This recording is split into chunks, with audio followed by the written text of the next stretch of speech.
Hello BookTube, welcome to Lizzie Faye Loves Books. I'm Elizabeth, and it's Saturday, so it's time for Friday Reads. Now, I'm a little late for Friday Reads, but I thought I would let you know what books I have finished reading during this past week, and also give you an update on my reading for March Mystery Madness, and let you know what challenges I've finished, and what challenges I am still going to be working hard to finish for the next and final week of March Mystery Madness.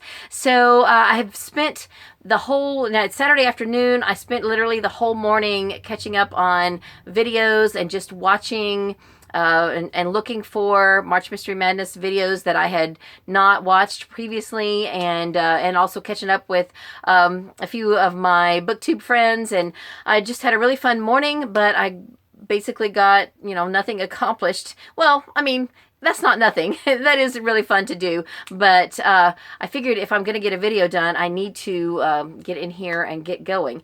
So here is what I have finished over the last week. I finished 5 books. They are all what I would consider cozy mysteries. Now, the Monk TV series is not your classic type of cozy, if you consider cozy's classic. It's not your regular type of cozy. However, it's very humorous. It's very light. So I think it would fall under the cozy category. So I listened to all of these on audio except one. That was this one. And I have finished a few challenges, although I don't think I've finished any challenges this week. So let me just explain what I'm talking about. All right, so let me just kind of go through these kind of quick. The first one that I finished was Hooked on Murder by Betty Hechman. This is the first in the Crochet mystery series. Really fun. It takes place in California, and so there's a lot of high-profile characters. One of the members of the Crochet group is an older actress. She kind of compares herself to Marion Ross, and she's a lot of the comedy relief in the series, or in the book, and she's a lot of fun. Our main character, though, Molly Pink, is actually a bookstore employee, and because this crochet group had to leave wherever they had been meeting, they couldn't meet there anymore, so the bookstore offered to host them. And so Molly, through the series of events, she ends up learning how to crochet and sort of joins the group. But the murder is of the main leader of the crochet group. She is murdered, and so Molly is, trying to help solve her murder, because the lady who was murdered, her name is Ellen, she was her husband's business partner when her husband was alive, and they ran a PR firm, and they worked with a lot of celebrities and high-profile people, and so it's a really interesting dynamic, and I enjoyed it a lot.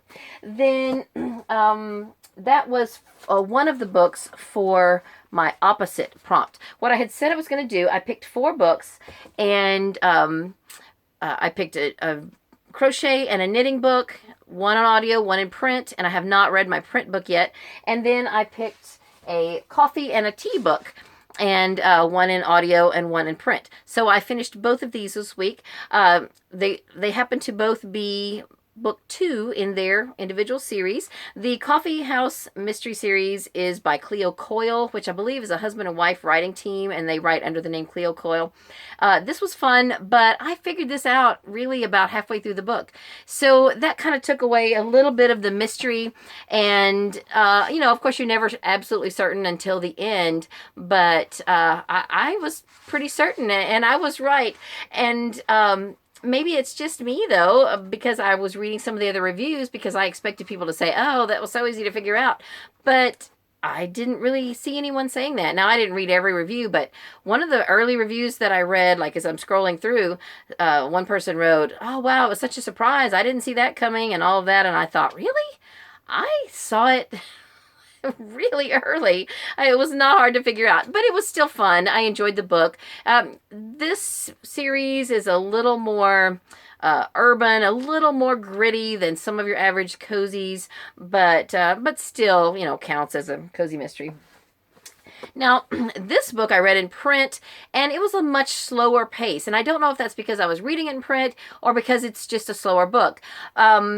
It's very atmospheric, though. It's set in Charleston, so it's a historic town with historic houses and antiques. There's a garden club and a historical society, and in the middle of all that is this really cozy tea shop. And the owner, Theodosia Browning, who has the best name in the world, is our sleuth, and it's just really interesting and just feels so. I don't know, cozy, I guess. It's just really a nice book to get in the middle of.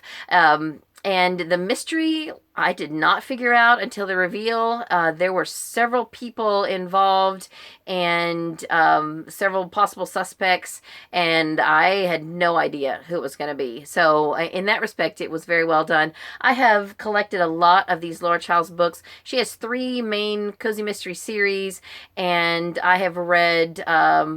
I've read one of the scrapbooking books, and now this is the second one of these. And the other series, the Cackleberry Club, looks hilarious. So I'm really looking forward to pulling these off my shelf one at a time and getting them read. And then another book that was very surprising in how much I enjoyed it is Last Will and Testament by Molly MacRae. Now, I've had this on my shelf for a while. I mainly picked it up because it is a yarn shop mystery. However, it is a haunted yarn shop mystery, and I don't tend to gravitate towards paranormal stuff. But last year, I was participating in a Cozy Mystery Readathon on Facebook, and Molly MacRae was one of the guests, and so I had an opportunity just to, watch and read the questions and answers. And so I forget what I even asked her or said to her, but I did mention that I had a copy of this book and I hadn't read it. And she said, "Oh, great. Well, let me know what you think about it when you read it." And then she friended me on Facebook. So I was like, oh, wow, I have got to read this book. So I did not know how much I would like it just because of the ghost factor. But let me tell you, it was so stinking cute. I really enjoyed it. And I've told you about the Aunt Dimity series. It is paranormal light. That's just kind of my own made up word for that. And I would categorize this along that same level of paranormal. The ghost was the comedy relief, just really cute, very endearing, almost along the lines of Moaning Myrtle in Harry Potter, and just a lot of fun. The premise kind of goes, there is our main character, Ivy McClellan, who she's lost her job and things are kind of falling apart in her life, and her grandmother has died. So she goes to where her grandmother had lived to basically she's expecting to inherit the house, and because her grandmother owned a yarn shop, which is called the Weaver's Cat, she is planning to, jump right in and take over the business and work with the people who are there and just kind of start over. Well, she gets there and finds out that without telling her grandmother had sold her home, and she's locked out now. The locks have been changed, and to make matters worse, the new landlord has been murdered. So now the person who inherited everything from this, the original landlord, is the one who's changed the locks and locked her out of the house and all of that. So there's quite a lot going on, but it's just really fun. I did not figure out the murderer. In fact, it was quite a shock, and it was a great book. I thought it was so much fun, and I can't wait to read more in this series, and I can't wait to tell Molly that I really did, in fact, thoroughly enjoy this book.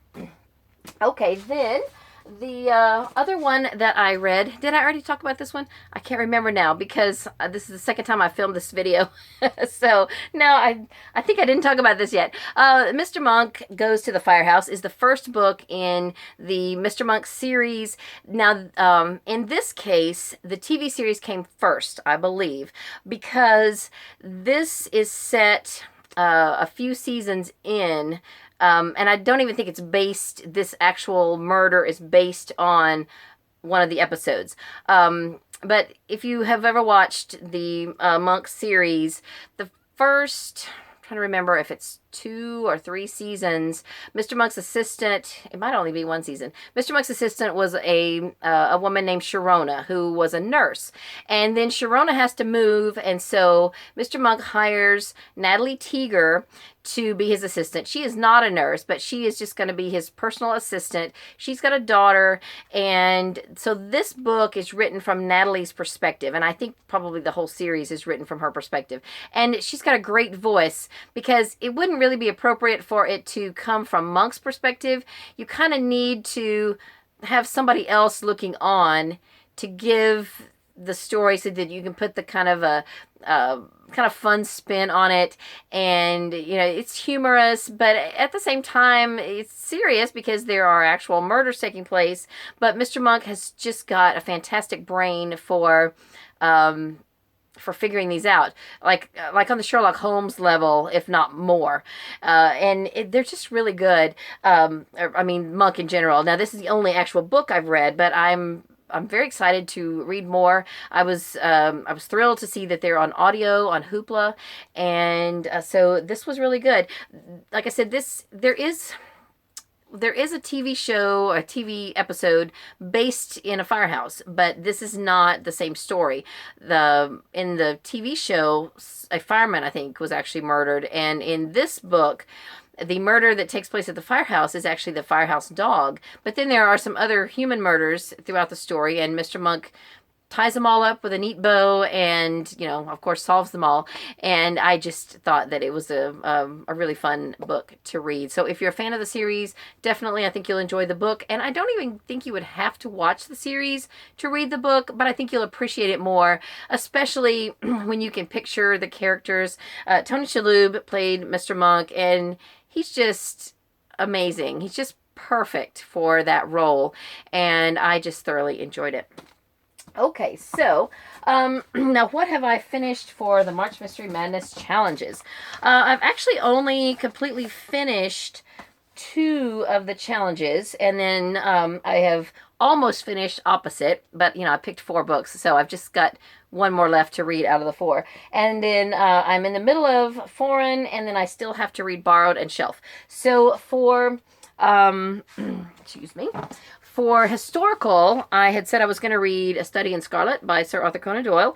I ended up going ahead and reading also The Sign of Four, because I needed to read both of these for the library bingo challenge. And then this would also count, because when I heard that Louise, the Big-Haired Bookworm, was doing this very casual Agatha Christie book club, and they were reading the first Hercule Poirot book, The Mysterious Affair at Styles, I picked it up as well, and I listened to it on audio on Hoopla and enjoyed that.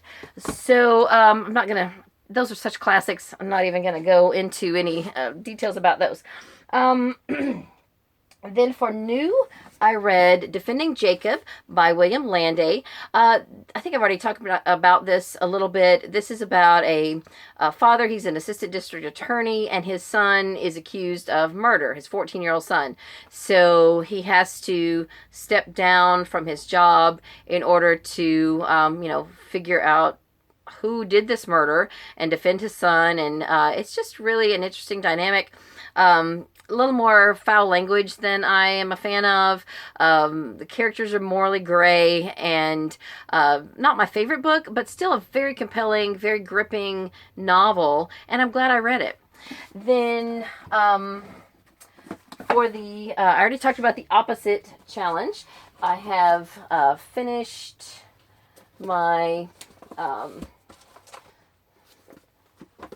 coffee and tea books, and then my crochet. So the only one I still need to read is the knitting book, and I'm going to be reading this in print. It's less than 300 pages, so hopefully it won't take me more than a few days to read. It's Skein of the Crime by Maggie Sefton. And Elizabeth Wooten, who is one of my subscribers and one of my BookTube friends, she has started this, she started reading this series this month, and she's already on book 4 or 5, at least the last I heard. So she may catch up to me, and we can read this one together, and I think that's kind of been her goal. So I've kind of put this one off, and I've got one other print book I need to read this month as well, so I'll probably read it next, and then read this the last few days of the month. And the other print book I need to read is for my shelf category or prompt. It is Muslin Mystery by Vera Dodge. It's book 3 in the Patchwork Mystery series published by Guidepost. And I've been wanting to read this for over a year, and I am going to get to it. Even if I don't get it finished in March, I'm still going to finish it. But what am I saying? I have to finish this because this is my shelf challenge, and I got to finish it. So even if I have to pull an all-nighter, I'm going to get it done. So those are the next books in print that I need to read. Now, also, I am currently in the middle of In the Woods by Tana French. This is for the foreign prompt because it is set in Ireland. I am listening to this in my car, so it's been kind of slow. I haven't really had to go on any long drives lately. I haven't been in my car all that much, and so it's just been kind of slow going. Plus the language is really bad, and so I can't really play it when the kids are in the car, so it's just been kind of slow. I sure can't bring it in the house and listen to it, so I don't know. But the mystery is very interesting, very compelling, and I have no idea at this point. I'm about 130 pages in. I'm just really curious about how it's all going to play out. Then, for borrowed, I have a couple of options. What I said in my original TBR is that I was going to read Fire and Ice by J.A. Jance. I have this borrowed from the library, and I also have the audiobook on CD borrowed from the library. But I also have... where is it? The Cat Who. Where did I put? See, this is my second time filming this video, and so I didn't reset everything like I should have. I also have The Cat Who Went Up the Creek, and I might be able to get both of these done because this one has 5 discs, and the J.A. Jance book has 9. And so if I just do 2 a day in one book or the other, then I can get these done in 7 days. And so that's my goal, is to get those both done. Then I also have on Playaway the Double Comfort Safari Club by Alexander McCall Smith. I think this is book 11 in the #1 Ladies Detective Agency series. I've seen several people who have been reading one or another book from either the first one or another one from this series for March Mystery Madness, and I'm happy to see it because it's a great series. Very low-key, just chock full of words of wisdom, and it's just really a fun book. The mysteries themselves are not necessarily murder. I don't even know if there's any murder in it, but they're just fun and just a great set of books. So I hope to get to that this week as well. Then what else? I think that covers all the challenges. I have several other books here that I was hoping to get to. I'm not going to get to any of these other print books this month, I can already tell you, because I'll be doing good to get those 2 print books read for my, for the challenges, for the prompts. But I thought that I would take 5 or 6 of these books that I can't get on audio and read the first chapter and do like try a chapter tag just to see which one I might want to read next, and go from there. So that is something that I'm going to try to get done this week as well. So I have some videos coming up. I'm going to be doing a couple of shout out videos, probably upload those tomorrow. I am going to kind of take a page from Steve Donahue's book. You know, he has a series, Last Week in BookTube.